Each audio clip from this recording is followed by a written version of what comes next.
साखर प्रत्येकाच्या घरातील रोजच्या वापरातील गोष्ट आहे. चहा असो, जेवण असो किंवा सणासुदीचे पदार्थ, साखरेशिवाय अनेक गोष्टी अपूर्णच. मात्र याच साखरेचे दर आता गगनाला भिडलेत. दीड महिन्यांपूर्वी 45 ते 48 रुपये किलो दराने मिळणारी साखर आता 55 ते 60 रुपये किलो पर्यंत पोहोचली आहे. हो, एवढंच नाही तर काही ठिकाणी किरकोळ बाजारात साखरेचा दर हा तब्बल 70 ते 80 रुपये किलो पर्यंत पोहोचलाय.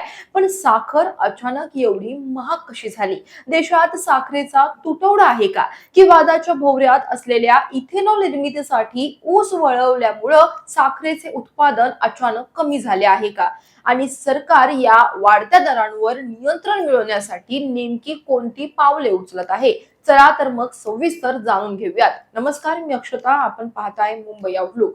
सर्वप्रथम साखरेच्या दरवाढीची आकडेवारी पाहूयात. सरकारच्या माहितीनुसार 20 जुलै रोजी देशात साखरेचा सरासरी दर सुमारे 48.18 रुपये प्रति किलो होता. मात्र 20 ऑगस्ट पर्यंत हा दर वाढून 55.70 रुपये प्रति किलो झालाय. म्हणजेच अवघ्या एका महिन्यात साखरेच्या दरात लक्षणीय वाढ झाली आहे. या मागे अनेक कारणं असल्याचं सरकारकडून सांगण्यात आलंय. मात्र साखरेच्या दरवाढीसाठी केवळ इथेनॉलला जबाबदार धरता येणार नाही, असं केंद्र सरकारनं स्पष्ट केलंय. इथेनॉल साठी साखर वळवण्याचे प्रमाण पाहिलं तर 2022 ते 23 मध्ये सुमारे 12% साखर इथेनॉल निर्मितीकडे वळवण्यात आली होती. हे प्रमाण 2025-26 मध्ये कमी होऊन सुमारे 9% आलंय.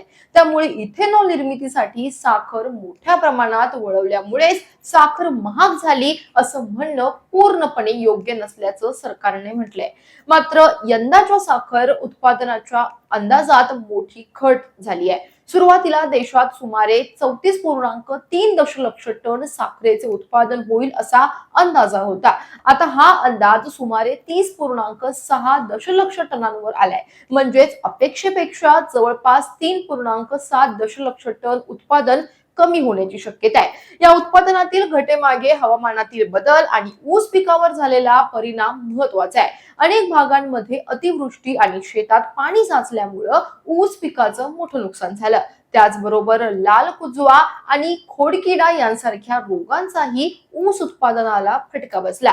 याशिवाय सणासुदीच्या काळात साखरेची मागणी वाढणं हे देखील दरवाढीचं महत्वाचं कारण आहे. गणेशोत्सव, नवरात्री, दिवाळी यांसारखे सण जवळ आल्यानं मिठाई, बेकरी उत्पादने आणि इतर खाद्यपदार्थांसाठी साखरेची मागणी वाढते. त्यामुळे बाजारात मागणी वाढत असताना पुरवठ्यावर दबाव निर्माण झाला.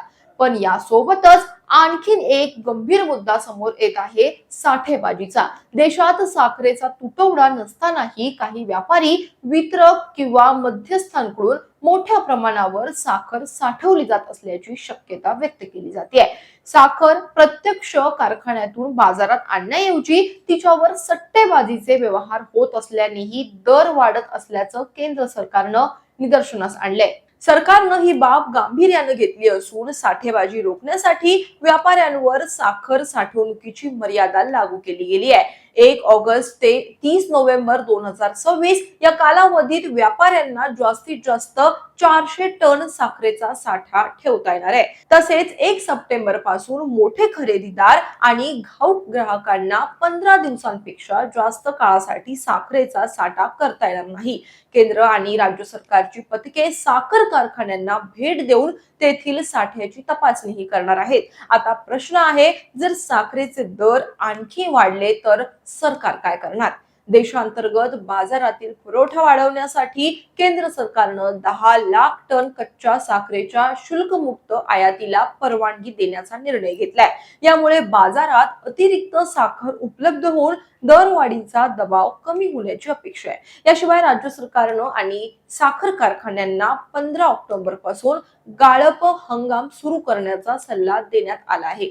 त्यामुळे नवीन हंगामातील साखरेचे उत्पादन बाजारात येण्यास सुरुवात होईल आणि पुरवठा वाढण्याची शक्यता असेल. आंतरराष्ट्रीय बाजारातील परिस्थितीही साखरेच्या दरवाढीवर परिणाम करते. सरकारच्या अंदाजानुसार 2026 ते 27 मध्ये जागतिक स्तरावर सुमारे 3.3 दशलक्ष टन साखरेची तूट निर्माण होऊ शकते. त्यामुळं आंतरराष्ट्रीय बाजारातील साखरेचा दर हा 30 जून रोजी $474 प्रति टन होता. तो 20 ऑगस्ट पर्यंत वाढून $552 प्रति टन झालाय. म्हणजेच अवघ्या 2 महिन्यांमध्ये आंतरराष्ट्रीय दरात 16% अधिक वाढ झाली आहे. त्यामुळं भारतातील साखरेच्या दरवाढी मागे एकच कारण नाहीये. उत्पादनातील संभाव्य घट, हवामानामुळे ऊस पिकाचं झालेलं नुकसान, सणासुदीच्या काळातील वाढती महागाई, जागतिक बाजारातील तुटवडा आणि काही ठिकाणी होणारी साठेबाजी या सर्व घटकांचा एकत्रित परिणाम साखरेच्या दरावर होताना दिसतोय.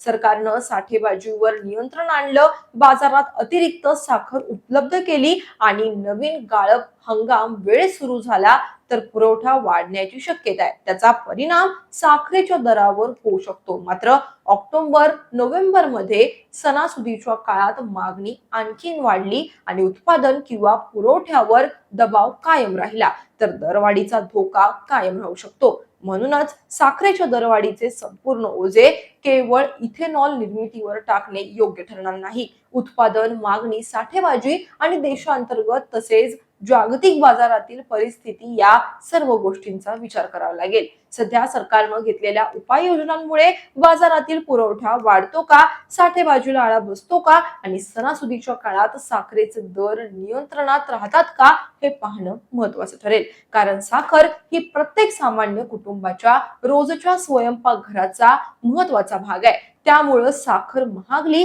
की त्याचा थेट परिणाम सामान्यांच्या घरच्या बजेटवर होत असतो. आता सरकारच्या उपाययोजनांमुळे ही गोड साखर पुन्हा सर्वसामान्यांसाठी परवडणारी होते का हे पाहणं महत्वाचं ठरेल.